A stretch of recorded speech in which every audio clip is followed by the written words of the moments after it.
అందరికీ కూడా ప్రత్యేకమైన వందనాలు తెలియజేస్తున్నాను. ఈరోజు ఒక మంచి అంశమును మనమందరం కూడా ఆలోచన చేయాలని మీ అందరికీ కూడా తెలియజేస్తున్నాను. చాలామంది ఏమనుకుంటున్నారంటే అసలు BYY వాళ్ళు యేసుక్రీస్తు దేవుడు కాదు అనేటట్లుగా అంటున్నారు. యేసుక్రీస్తు దేవుడు కాకపోతే ఇంకేమవుతాడండి? యేసుక్రీస్తు ఒక అన్న అనేటట్లుగా మాట్లాడుతున్నారు.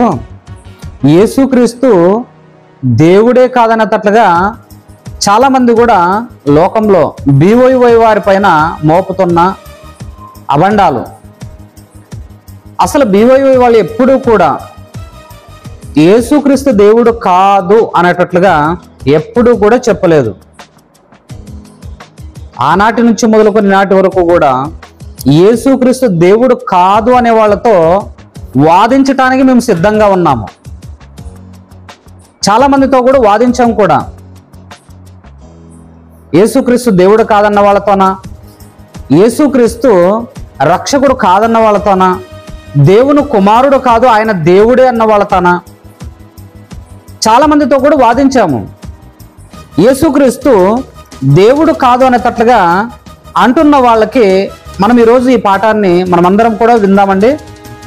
మత్తయి సువార్త 28వ అధ్యాయము 18వ వచనంలో దేవుని యొక్క వాక్యాన్ని చదివి ఆలోచన చేసుకుందామండి. మత్తయి సువార్త 28వ అధ్యాయం 18వ వచనము. అయితే యేసు వారి యొద్దకు వచ్చి పరలోకమందును భూమి మీదను నాకు సర్వాధికారము ఇయ్యబడి ఉన్నది అని చూడండి. యేసుక్రీస్తు ప్రభువారు సర్వాధికారం పొందినవాడు. యేసుక్రీస్తు సర్వాధికారం పొందినవాడు అంటే సర్వాధికారం ఇవ్వబడి ఉన్నది. ఎవరిచ్చారు? ఎవరిచ్చారు ఆయనకు సర్వాధికారము? సర్వాధికారం ఇచ్చిన వ్యక్తి ఉన్నాడు. సర్వాధికారం పుచ్చుకున్న ఈయనే ఈ మాట అంటున్నాడు. యేసుక్రీస్తు ప్రభువారు మాట్లాడిన మాటలు చాలామంది అర్థం చేసుకోక ఆలోచించక లేనిపోని మాటలన్నీ కూడా ఎదుటి వాళ్ళ పైన మోపడము మాట్లాడటము ఒక అలవాటుగా మారిపోయింది. యేసుక్రీస్తు ప్రభువారు ఎప్పుడూ కూడా దేవుడు కాకపోడు, ఆయన దేవుడే. ఎలా దేవుడయ్యాడు? నేను చెప్తే ఆయన దేవుడు కాడు, నీవు కాదంటే ఆయన దేవుడు కాకపోడు. ఎందుకంటే వాక్యంలో ఏమైతే రాయబడిందో దాన్ని ఖచ్చితంగా మనం అందరం కూడా పాటించాలి, నేర్చుకోవాలి, పరిశీలించాలి కూడా. కనుక ఈ క్రైస్తవంలో చాలామంది రకరకాలైన బోధలతో విచిత్రంగా ఒకరినొకరు దుమ్మెత్తుకొని పోస్తున్న పరిస్థితులు కనబడుతున్నాయి. ఇప్పుడు యేసుక్రీస్తు ప్రభువారు సర్వాధికారము పుచ్చుకున్నాడు. ఎవరి చేత? సర్వాధికారి అయిన దేవుని చేత. యేసుక్రీస్తు ప్రభువారు సర్వాధికారి అయిన దేవుని చేత సర్వాధికారమును పుచ్చుకున్నాడు. చదవండి ఆ మాట, ఎంత అద్భుతంగా ఆయన మాట్లాడుతున్నాడు. అయితే యేసు వారి యొద్దకు వచ్చి పరలోకమందును భూమి మీదను నాకు సర్వాధికారము ఇయ్యబడి ఉన్నది. సర్వాధికారము నాకు ఇచ్చేశాడు. ఎవరిచ్చారు? ఇంతకీ ఎవరిచ్చారు? పరలోకమందున్న కన్న తండ్రి అయిన దేవుడే సర్వాధికారమును యేసుక్రీస్తు ప్రభువారికి ఇచ్చినట్టుగా మనకి ఇక్కడ కనబడుతుంది. అదే విషయాన్ని మార్కు సువార్త 12వ అధ్యాయము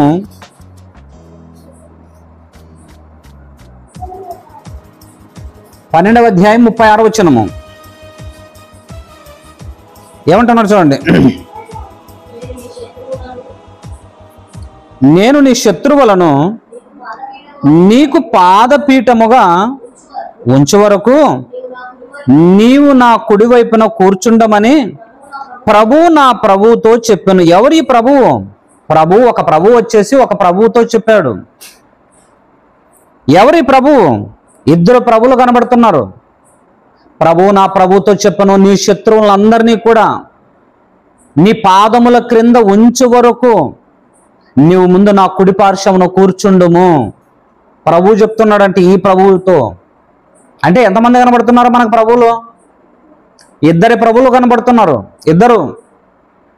ఇద్దరు ప్రభువులు వచ్చేసి ఒక ప్రభువు పాదముల క్రింద శత్రువులను ఉంచుతాను అంటున్నాడు. అంటే పాదముల క్రింద ఉంచేంత వరకు కూడా నువ్వు నా కుడిపార్శ్వంలో కూర్చుండమని ప్రభువు చెప్పుతున్నాడు. ఈ ప్రభు ఎవరు? ఆ ప్రభు ఎవరు అంటే పరలోకమందున్న కన్న తండ్రి అయిన దేవుడు భూమి మీదకి వచ్చిన లోకరక్షకుడైన ప్రభువుతో చెప్పుతున్న మాటలు. కాబట్టి ప్రభువు అంటే రాజు, ప్రభువు అంటే న్యాయాధిపతి. ఇలా మనం ఆలోచన చేసుకుంటూ వెళ్ళగలిగితే ఎన్నో అర్థాలు ఇస్తున్నాయి. కాబట్టి యేసుక్రీస్తు ప్రభువారు దేవుడు కాదు అనే వాళ్ళతో నేనే చాలాసార్లు కూడా వాదించాను ఆయన దేవుడే అని. కానీ ఎక్కువ శాతంగా అబద్ధాలు మాట్లాడటం చాలా మందిలో కనబడుతుంది. అబద్ధం ఎప్పుడూ కూడా మాట్లాడకండి. నిజాన్ని ఆలోచన చేసి మీరందరూ కూడా అప్పుడు నింద వేయటానికి సిద్ధపడాలే. కానీ లేనిపోనివన్నీ కూడా ఎదుటి బోధకులపైన రుద్దటము చాలా తప్పు. అది మనకు శిక్ష విధి కలుగుటకే అబద్ధాలు మాట్లాడుతున్నామన్న సంగతిని మీరు ఆలోచించాలి. కనుక యేసుక్రీస్తు ప్రభువారి విషయంలోనే ఇంకా కొన్ని విషయాలు మనం ఆలోచన చేసుకుంటూ వెళ్ళగలిగితే యోహాను సువార్త 1వ అధ్యాయము అని ఆయన దేవుడు అనేటట్లుగా ఎంత స్పష్టంగా రాయబడిందో చూడండి. యోహాను సువార్త 1వ అధ్యాయము 1-2 వచనాలు మనం చదువుకుందామండి. ఆదియందు వాక్యం ఉండెను, వాక్యము దేవుని యొద్ద ఉండెను, వాక్యము దేవుడై ఉండెను. ఆయన ఆదియందు దేవుని యొద్ద ఉండెను, సమస్తమును ఆయన మూలముగా కలిగెను. కలిగి ఉన్నదేది ఆయన లేకుండా కలగలేదు. ఆయనలో జీవం ఉండెను, ఆ జీవం మనుషులకు వెలుగై ఉండెను. అంటే ఆదియందు వాక్యం ఉండెను, వాక్యము దేవుని యొద్ద ఉండెను, వాక్యము దేవుడై ఉండెను. యోహాను సువార్త 1వ అధ్యాయం 1వ వచనంలోని ఇంత స్పష్టమైన మాట ఉన్నప్పుడు యేసుక్రీస్తు ప్రభువారు దేవుడు కాదండి అనే వాళ్ళకి బుద్ధి అస్సలు లేదు, ఇంగిత జ్ఞానం లేదని చెప్పుకోవచ్చండి. ఎందుకంటే యేసుక్రీస్తు ప్రభువారు దేవుడే అనేటట్లుగా బైబిల్లో ఎన్నో విధములుగా దేవుడు వ్రాయించాడు ఆ మాటలన్నీ కూడా. నేను దేవుడు కాదంటే బైబిల్ ఒప్పుకుంటుందా?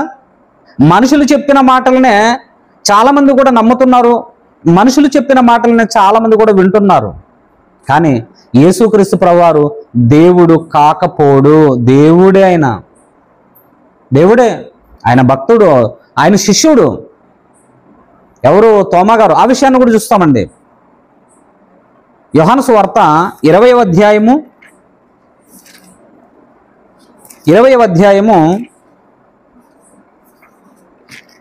28వ వచనాన్ని మనం చదివి ఆలోచన చేసుకోగలిగితే తోమా గారు ఏమంటున్నారు చూడండి. 20వ అధ్యాయం 28వ వచనము. అందుకు తోమా ఆయనతో, నా ప్రభువా నా దేవా అనెను. తోమా ఏమన్నాడు? నా ప్రభువా నా దేవా. శిష్యులలో ఒకరైనటువంటి తోమా గారే అసలు తోమ ఎలాంటి వాడంటే ఒక నాస్తికుడు లాంటి వాడు. నేను బల్లెపు పోట్లు పొడిచినతో ఆయన యొక్క పక్కన చేయి పెట్టి చూస్తేనే కానీ నమ్మను అన్నాడు. అలాంటి వ్యక్తి ఏమని మాట్లాడుతున్నాడు? నా ప్రభువా నా దేవా అంటున్నాడు. ఎవరని? యేసుక్రీస్తు ప్రభువారు. అప్పుడు అనొచ్చు కదా ఆయన, యేసుక్రీస్తు ప్రభువారు, తోమా నువ్వు అలా మాట్లాడకు, దేవుడు ఒక్కడే, నేను దేవుణ్ణి కాదు అనేటట్లుగా ఆయన ఎందుకు చెప్పలేదు? ఆ మాటకు సమాధానం ఎందుకు ఇవ్వలేకపోయాడు చెప్పండి? యేసుక్రీస్తు ప్రభువారు దేవుడే అనేటట్లుగా ఆయనే ఒప్పుకున్నాడు.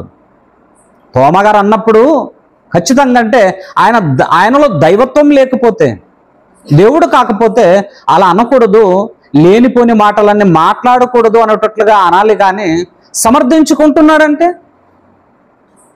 ఆయన సమర్థించుకున్నప్పుడు నేను దేవుడు కాదు యేసుక్రీస్తు ప్రభువారు అంటే వాక్యం నన్ను ఒప్పుకుంటుందా?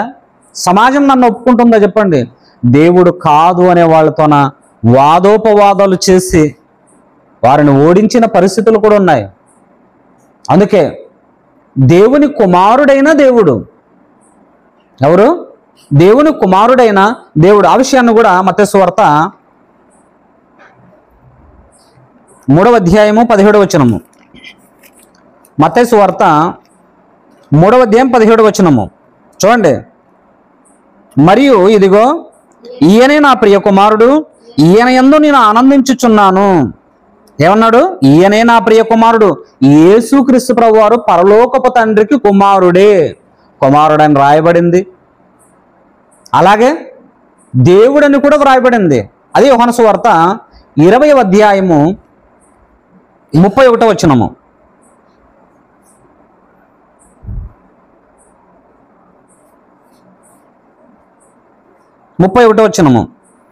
యేసు దేవుని కుమారుడైన క్రీస్తు అని మీరు నమ్మనట్లును, నమ్మి ఆయన యందు జీవం పొందినట్లును ఇవి వ్రాయబడెను. అంటే యేసుక్రీస్తు ప్రభువారి ద్వారా జీవముంది. ఎవరి ద్వారా? యేసుక్రీస్తు ప్రభువారి ద్వారానే సమస్త మనుషులందరికీ కూడా జీవం ఉంది అన్నట్లుగా వ్రాయబడి ఉంది. కనుక ప్రియమైన వర్లారా, ఎప్పుడు కూడా BYUలో ఉన్నటువంటి కోఆర్డినేటర్ నుంచి మొదలుకొని లెక్చరర్ వరకు, ప్రిన్సిపల్ వరకు, vice principal, additional deputy director, director వరకు కూడా ఎప్పుడు కూడా యేసుక్రీస్తు దేవుడు కాదు అలా బోధించకండి అని పెద్దలు ఎప్పుడు కూడా చెప్పలేదు మాకు. సుమారుగా 20-25 సంవత్సరాల క్రితమే ఈ విషయంలో బోధలు జరిగాయి. కాకి పిల్ల కాకి అయినప్పుడు, సింహం పిల్ల సింహమైనప్పుడు ఇలాంటి మాటలు చెప్పి దేవుని కుమారుడు ఏమవుతాడు చెప్పండి అనేటట్లుగా కూడా ప్రసంగాలు చేశారు మా పెద్దలు, జయశాలి గారు. కాబట్టి ఎవరో చెప్పిన మాటలకు ఉలిక్కిపడి ఉట్టిపడుతున్న వారికి ఈ మాటలు చెప్పాలని దేవుని కుమారుడైన దేవుడు అనేటట్లుగా ఈరోజు మీ అందరికీ కూడా ఈ అంశమును బోధించటం జరుగుతుంది. యేసుక్రీస్తు దేవుడే. ఎందుకంటే కలిగి ఉన్నదేది ఆయన లేకుండా కలగలేదు. సర్వాధికారము తండ్రి చేతిలో నుంచి అప్పగించుకున్నాడు, పుచ్చుకున్నాడు. దేవుని చేతిలో నుంచి సర్వాధికారమును పుచ్చుకున్న వ్యక్తి ఈయన. సర్వాధికారం అంటే, కాబట్టి ఇంత అధికారము పొందిన వ్యక్తి, ఇంత అధికారంలో ఉన్న వ్యక్తి దేవుడు కాలేకపోడు. దేవుడు కాడు అన్న వాళ్ళకి కనీస ఇంగిత జ్ఞానం కూడా లేదు అని మీ ఎదుట తెలియపరచుకుంటున్నాను. కాబట్టి యేసుక్రీస్తు ప్రభువారు దేవుడే. అదే విషయాన్ని ఇంకా కొన్ని విషయాలు మనం ఆలోచన చేస్తే, యోహాను సువార్త 5వ అధ్యాయము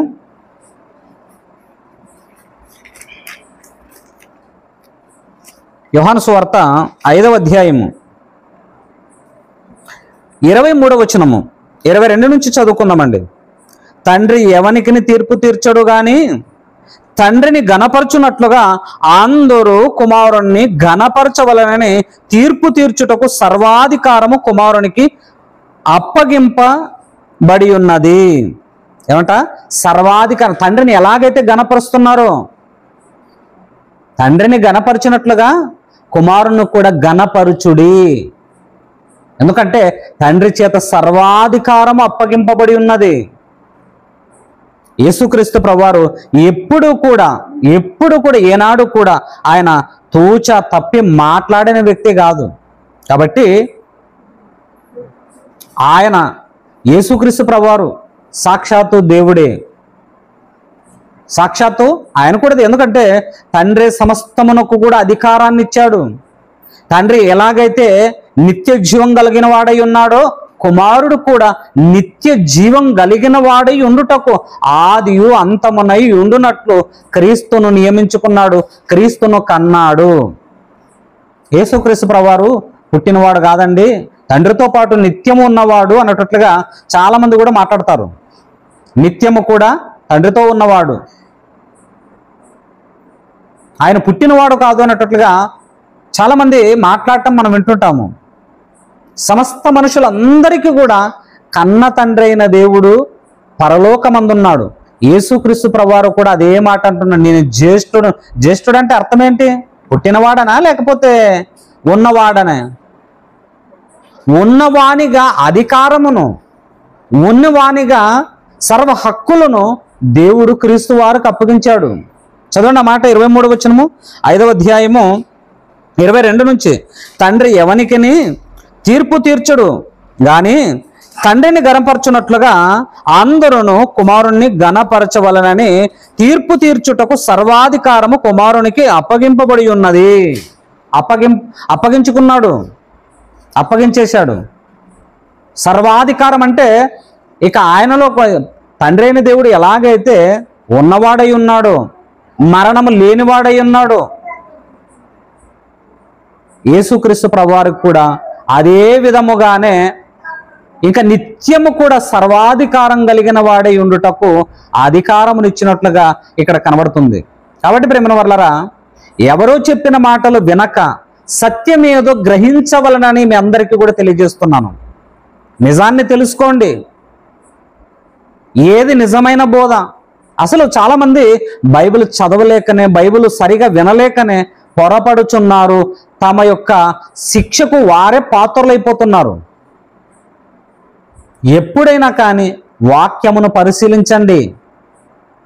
ఎదుటి వాళ్ళు చెబుతున్నది సత్యమా అసత్యమా అనేది కూడా గ్రహించేటట్లుగా మీరు వినాలి. ఏది పడితే దాన్ని నమ్మేయటమేనా మన విశ్వాసము? బోధకుడు ఏది చెప్పినా కూడా భలేనండి, సూపర్గా చెప్పాడు అన్నట్లుగా మనల్ని మనం మోసగించుకునే విధానంలో మనం ఉంటే దేవుని చేతుల నుంచి మనం తప్పించుకోలేము. యేసుక్రీస్తు ప్రభువారి గురించి భక్తులు రాసిన మాటల్లో ఒక అద్భుతమైన మాట, హెబ్రీయులకు రాసిన పత్రిక 1వ అధ్యాయము, హెబ్రీయులకు రాసిన పత్రిక 1వ అధ్యాయము 6వ వచనము 8వ వచనం చదువుకుందామండి. మరియు ఆయన భూలోకమునకు ఆది సంభూతిని మరలా రప్పించినప్పుడు దేవుని దూతలందరూ ఆయనకు నమస్కారము చేయవలనని చెప్పుచున్నాడు. ఏమంటున్నాడు? ఆది సంభూతిని మరలా భూమి మీదకి రప్పించినప్పుడు దేవదూతలందరూ కూడా సాగిలపడి నమస్కారం. అంత గొప్పవాడా యేసుక్రీస్తు ప్రభువు? అవును. అంత అధికారం కలిగిన వాడా? అవును.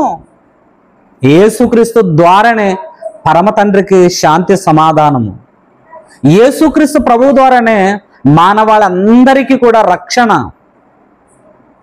కాబట్టి యేసుక్రీస్తు ప్రభువారు దేవుడే, దేవుడే, దేవుని నుంచి వచ్చినవాడు కాబట్టి ఆయన దేవుడే. లేదంటే దేవుని నుంచి రాలేదు. ఆయన కూడా సర్వ హక్కులు కలిగిన వాడు. ఆయనకు పుట్టుక లేదు, ఆయనకు మరో జీవితము లేదు. ఆయన ఎలాగైతే తండ్రి అయిన దేవుడు యెహోవా ఎలాగైతే ఉన్నవాడు, యేసుక్రీస్తు ప్రభువారు కూడా అలాగే ఉన్నవాడు అనే మాట మాట్లాడితే, నా తండ్రి నాకు సర్వాధికారము ఇచ్చి ఉన్నాడు, అధికారాన్ని పుచ్చుకున్నాడు. ఈయన ఎవరు? యేసుక్రీస్తు ప్రభువారు పుచ్చుకున్నాడు. ఇచ్చినది ఎవరు? ఎవరిచ్చారు? తండ్రి అయిన దేవుడే సర్వాధికారము కుమారుని చేతిలో పెట్టేశాడు. ఇప్పుడు ఆలోచించండి, సర్వాధికారం అంటే తండ్రి ఎలాగైతే జీవం గలవాడై ఉన్నాడో కుమారుడును అలాగూ ఉండుటకు ఆయన అధికారం అనుగ్రహించనని వ్రాయబడింది బైబిల్లో. కానీ మన వాళ్ళు ఏమంటారు? చాలామంది కూడా బోధకులుగా చలామణి అవుతున్న వారు విశ్వాసాలను పాడు చేస్తున్న పరిస్థితులు కనబడుతున్నాయి. కాబట్టి అలాంటి వారి యొక్క మాటలు వినుకోకున్నట్టుగా మనం జాగ్రత్త పడి ఉందము. చూడండి 8వ వచనము, 8వ వచనము. తన దూతలను వాయువులుగాను తన సేవకులను అగ్నిజ్వాలను గాను చేసుకును వాడు అని తన దూతలను గురించి చెప్పుచున్నాడు. గాని తన కుమారుని గురించి అయితే, దేవా నీ సింహాసనము నిరంతరము నిలుచున్నది, నీ రాజదండము న్యాయార్థమైనది అన్నాడు. చూడండి, దేవా అన్నాడు. ఎవరన్నారు? పరలోకమందున్న కన్న తండ్రి అయిన దేవుడే తన కుమారుణ్ణి ఏమంటున్నాడు? దేవా అంటున్నాడు. దేవా నీ సింహాసనము నిరంతరము నిలుచున్నది అంటే సింహాసనమును నిరంతరము కూడా నిలుచును అనేటట్లుగా దేవా అంటున్నాడు. చూడండి ప్రేమను వారలారా. కనుక యేసుక్రీస్తు ప్రభువారు దేవుడే, దేవుడే అనేటట్లుగా ఎవరన్నారు అంటే దేవుడే అన్నాడు దేవా అని. యేసుక్రీస్తు దేవుడు ఎలా కాగలడు? BYY వాళ్ళందరూ కూడా దేవుడు కాదు, దేవుడు కాదు, దేవుడు కాదు అంటున్నారు. నేను కూడా BYY ఒక ప్రిన్సిపాల్స్ని, కాబట్టి ఆలోచించండి. ఎప్పుడూ కూడా BYY వారు యేసుక్రీస్తు దేవుడు కాదని బోధించలేదు. ఒక్కసారి మీరు అందరూ ఆలోచించండి. అబండాలు మోపుతున్న వారు ఎంతో మంది ఉన్నారు. చివరిగా రోమీయులకు రాసిన పత్రిక 9వ అధ్యాయము, రోమీయులకు రాసిన పత్రిక 9వ అధ్యాయము 5వ వచనము పౌలు గారు చెప్తున్న మాటను యేసుక్రీస్తు ప్రభువారి విషయంలో ఎంత గొప్పగా ఘనముగా మాట్లాడుతున్నాడో ఆ విషయాన్ని కూడా ఆలోచించండి. ఇప్పుడు పితరులు వీరివారు శరీరమును బట్టి క్రీస్తు వీరిలో పుట్టెను, ఈయన సర్వాధికారి అయిన దేవుడి ఉండి నిరంతరము స్తోత్రాహారుడై ఉన్నాడు. ఏమంటే యేసుక్రీస్తు ప్రభువారు పితరులు వీరివారు శరీరమును బట్టి క్రీస్తు వీరిలో పుట్టిన గాని ఈయన సర్వాధికారం కలిగిన దేవుడై ఉండి నిరంతరము కూడా స్తోత్రాహారుడై ఉన్నాడు అన్నట్టుగా పౌలు గారు చెబుతున్నారు. కనుక ప్రేమైన వారలారా, యేసుక్రీస్తు దేవుడు కాదు అనే వాళ్ళని అసలు నమ్మకండి. యేసుక్రీస్తు ప్రభువారు దేవుడే, తండ్రి అయిన దేవునికి జ్యేష్ఠ కుమారుడు. ఎంతో మందిని ప్రవక్తలను, రాజులను, యాజకులను, సమస్త మనుషులను కూడా భూమి మీదకి పంపించి ఆయనను మహిమపరచాలని, అందరినీ కూడా పరిశుద్ధులుగా మలచాలని ఎందరిని పంపించినప్పటికీ కూడా ఎవ్వరి వలన కూడా కాలేదు. కుమారుడైన క్రీస్తు వారే తండ్రి యొక్క చిత్తాన్ని నెరవేర్చాడు కాబట్టి ఆయన యొక్క మనసును గ్రహించిన, ఆయన యొక్క ఆలోచన, ఆయన యొక్క ప్రేమను చూసిన దేవుడు సర్వాధికారమునకు అప్పగించి ఉన్నాడు ఆయనకు. కాబట్టి యేసుక్రీస్తు దేవుడే కాదనేవారు ఎవరైనా ఒకవేళ ఉంటే మేము మాట్లాడటానికి సిద్ధము, నేను మాట్లాడటానికి సిద్ధము. కాబట్టి BYY వారు ఎప్పుడూ కూడా యేసుక్రీస్తు దేవుడు కాదు అనేటట్లుగా ఎప్పుడూ కూడా బోధ చేయరు. ఒకవేళ చేసినట్టుగా ఎవరైనా ఉంటే చూపించండి, అది కూడా BYYలో ఇప్పటికీ ఉన్నవారు. కాబట్టి యేసుక్రీస్తు దేవుడని మనం అందరము కూడా నమ్మాలి. యేసుక్రీస్తు ప్రభువారు రక్షకుడని మనం అందరము కూడా నమ్మాలి. యేసుక్రీస్తు ప్రభువారు దేవుని కుమారుడని మనం అందరము నమ్మాలి. యేసుక్రీస్తు ప్రభువారు మనందరికీ కూడా జ్యేష్ఠుడు, ప్రథముడు, మనందరికీ సహోదరుడు అనేటట్లుగా కూడా బైబిల్లో రాయబడి ఉంది. లేదండి సహోదరుడు కాదు అనేటట్లుగా ఎవరైనా ఒకవేళ అంటే ఆ విషయంలో కూడా మాట్లాడటానికి సిద్ధము.